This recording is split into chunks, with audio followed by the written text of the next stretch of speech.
Hey guys, Jessica here with Particular Properties.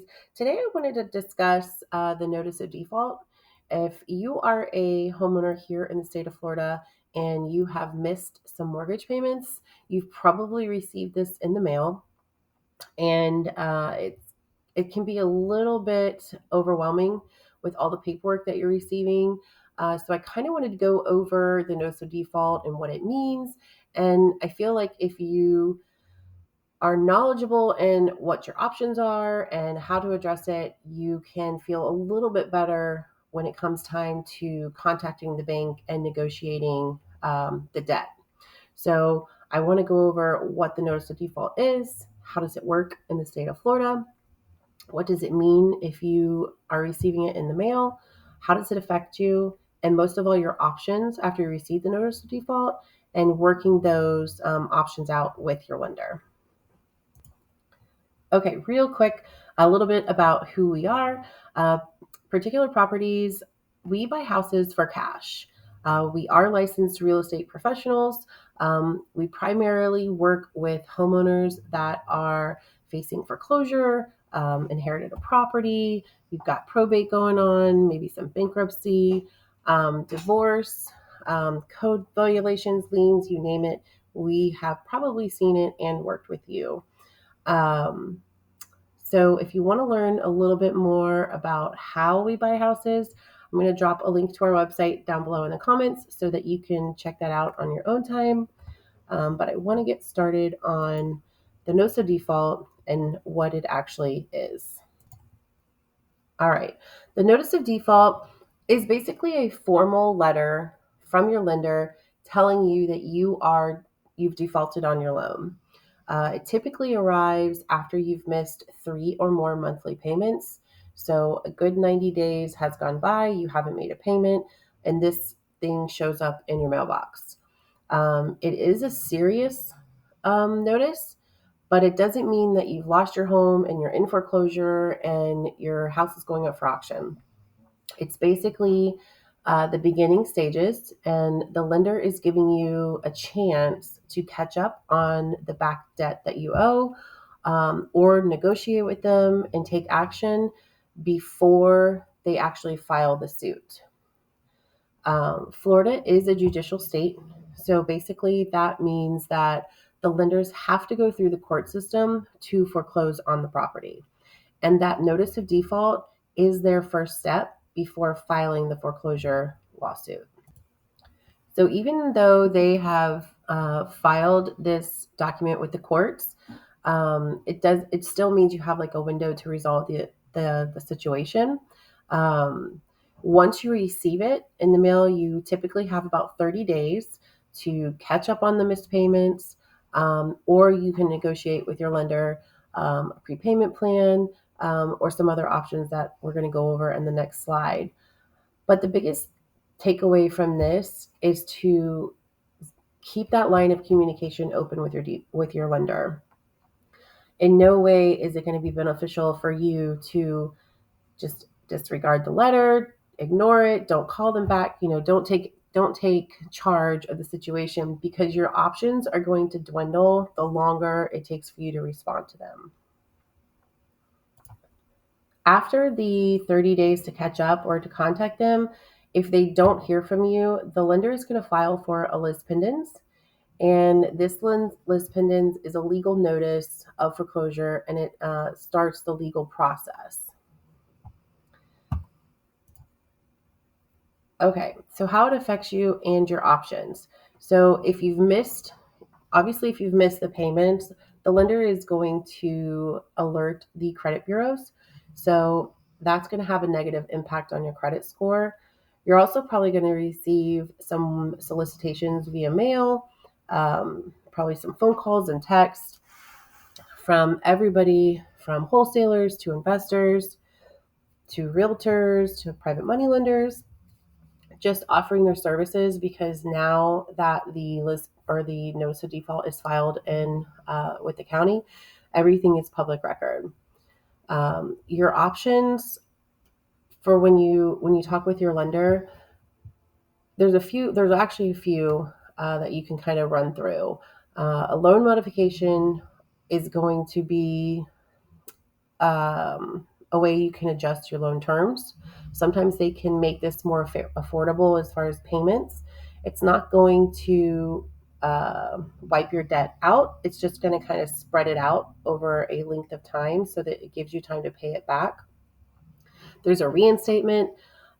Basically, this is for people who maybe have come into money. Maybe they were waiting on some money to come in and they're able to just pay all of the back debt that is owed. And then that brings the loan current and therefore it stops all foreclosure proceedings. A prepayment plan is also another way that they can spread those missed payments out over a length of time to kind of make it a little bit more easy for homeowners to get caught back up.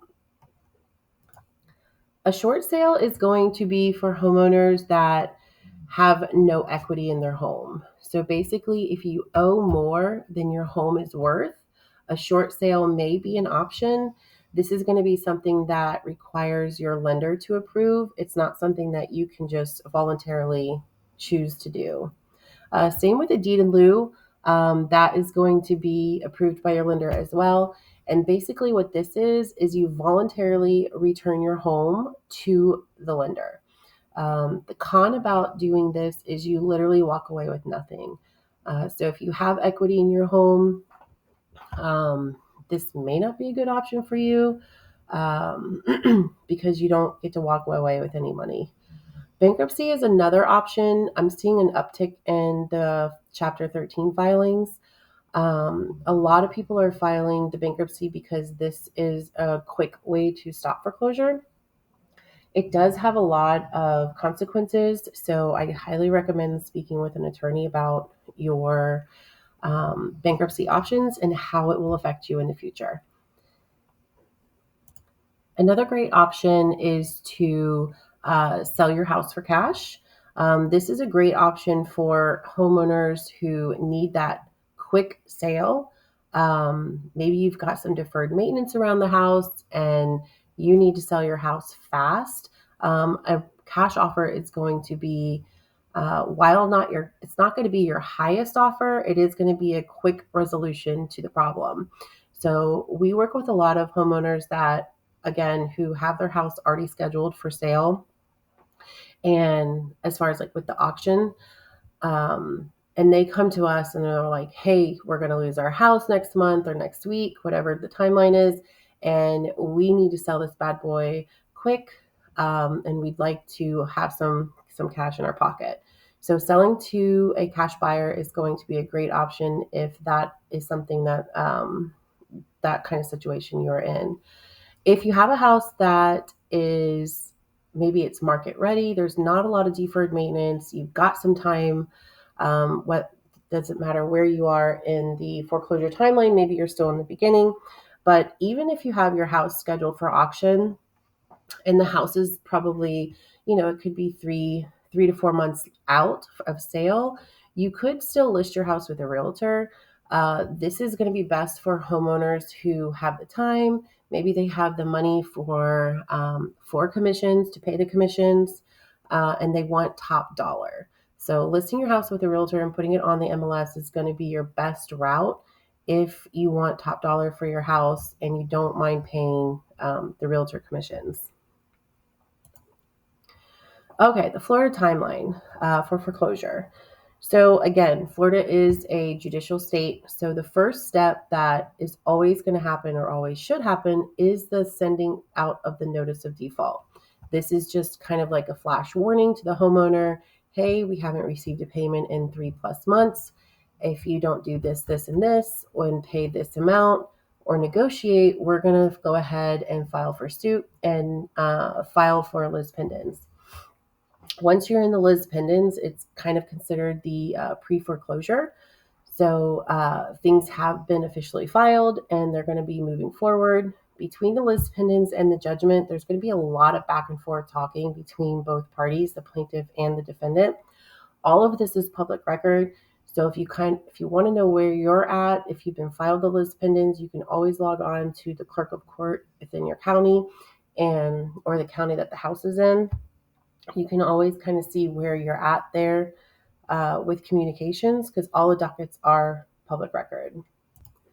So when it comes time for the judgment, that is when the lender has approved, or the court has approved, the lender's judgment amount and the judgment to move forward. So once they do that and they approve it, then they set the date for the house to go to auction. All auctions are public. Most of the counties in Florida are online. There are a handful that are still in person, but this is when private investors are going to be bidding for your house on the market. So that's pretty much it. A notice of default is pretty straightforward. So if you've received a notice of default in the mail and you still have questions, hopefully this video has answered them. But if you still have questions, we're happy to help you in any way we can. Just please note that all the information in this video is for educational purposes only. We are not providing any kind of legal advice or tax advice. But we look forward to connecting with you. If you have questions, we would love to chat. Thanks so much for watching.